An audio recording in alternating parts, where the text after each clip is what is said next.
આપણને અન્ય જે સ્ટોકની અંદર એક્શન આવતું જોવા મળી રહ્યું છે એમાં ગુજરાત ગેસનું કાઉન્ટર છે। જગદીશજી, અહીંયા પણ જો પરિણામ આવ્યા, પરિણામ થોડાક નબળા રહ્યા છે, નફો ફ્લેટ છે, આવકની અંદર એક સામાન્ય ગ્રોથ છે અને ઓવરઓલ ખાસ કરીને અહીંયાથી મોરબીવાળા જે એમનો વોલ્યુમ છે ત્યાંથી એક મોટો ઘટાડો આવતો જોવા મળ્યો છે, જેની અસર પરિણામો પર છે। લાગે છે ગુજરાત ગેસ જે પ્રકારની કારોબાર ચાલી રહ્યો છે અહીંયા ઘટાડે ખરીદદારી કરવી જોઈએ કે પછી થોડી અવોઇડની સલાહ આપશો? મને એવું લાગે છે કે ગુજરાત ગેસમાં ખાસ કરીને છેલ્લે જે રિસેન્ટલી જે ભાવ વધારો થયો હતો, આપને ખબર છે કે જે જાતનું એલોટમેન્ટ ગેલ તરફથી આ બધી કંપનીઓને કરવામાં આવે છે, એ કંપનીઓ basic all this companies are depend upon the ગેલ કે એ લોકોનો કેટલો એ લોકોનો જે ભાવે આપે છે। એકવાર તો લગભગ એના પર રિસર્ચના આરોપ પણ થયા હતા કે જે ભાવે અમે આપીએ છીએ એના કરતાં વધારે ઊંચા ભાવે તમે વેચો છો, જો કે પાછળથી સરકારનું ઇન્ટરવેન્શન થયું એટલે બધું તાળે પડી ગયું હતું। પણ મને એવું લાગે છે કે પરિણામની અસર ચોક્કસ અત્યારે આપણને આ શેર ઉપર દેખાઈ રહી છે। લગભગ 470 રૂપિયાની આસપાસ એનો ભાવ છે અને virtually they are coming close to that 52 week low of 442 rupees. એટલે રિઝલ્ટની તો અસર ચોક્કસ જ છે।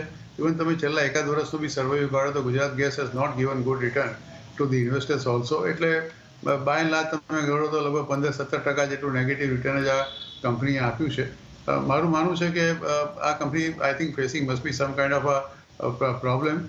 ડિસેમ્બરના જે આંકડા તમે કહ્યું એ પ્રમાણે એના સેલ્સના આંકડા તો સારા જ છે, લગભગ 10-10.5% જેટલો એનો નેટ સેલ્સનો આંકડો વધીને લગભગ 4,300 કરોડની આસપાસ ગયો હતો। નેટ પ્રોફિટ બહુ એટલો ડાઉન નહોતો, આગલા તમે જો યર ટુ યર કમ્પેર કરો તો it was around about 221 crores અને એના આગલા ક્વાર્ટરમાં એટલે ડિસેમ્બર 2023માં ઇટ વોઝ અબાઉટ 221 crores। એટલે એવા રિઝલ્ટ ખરાબ નહોતા જે આપણે યર ટુ યર કમ્પેર કરીએ।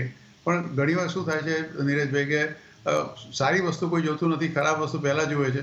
જો યર ટુ યર રિઝલ્ટ સારા હોય અને ક્વાર્ટર ટુ ક્વાર્ટર ખરાબ હોય તો એ લોકો એ ક્વાર્ટર ટુ ક્વાર્ટરની કમ્પેરિઝન કરતા હોય છે। એટલે અને જો સારા ના હોય તો પછી યર ટુ યરની કમ્પેર કરતા હોય છે। એટલે કોઈક ને કોઈક રીતે બજારને એક વેચવાનું બહાનું જોઈતું હોય છે। પણ મને એવું લાગે છે કે it is already bottom down this particular share. અત્યારનો જે ભાવ છે is very attractive according to be 472 રૂપિયાની આસપાસ એનો આજે અત્યારે ભાવ છે અને મને એવું લાગે છે કે આ ભાવે જો તમે લાંબા ગાળા માટે એક્યુમ્યુલેટ કરવા માંગતા હો તો ચોક્કસ કરી શકો with a stop loss of એનું જે 52 વીક લો છે 442 રૂપીસ, એ સ્ટોપ લોસ સાથે ચોક્કસ તમે લાંબા ગાળા માટે એક્યુમ્યુલેટ કરી શકો છો। એટલે જુઓ, ખાસ કરીને લાંબા ગાળા માટે તમે અત્યારે ગુજરાત ગેસની અંદર ખરીદી કરીને ચાલી શકો છો, એટલે એના પર તમારે એક નજર અહીંયાથી ખાસ રાખતા રહેવાનું છે।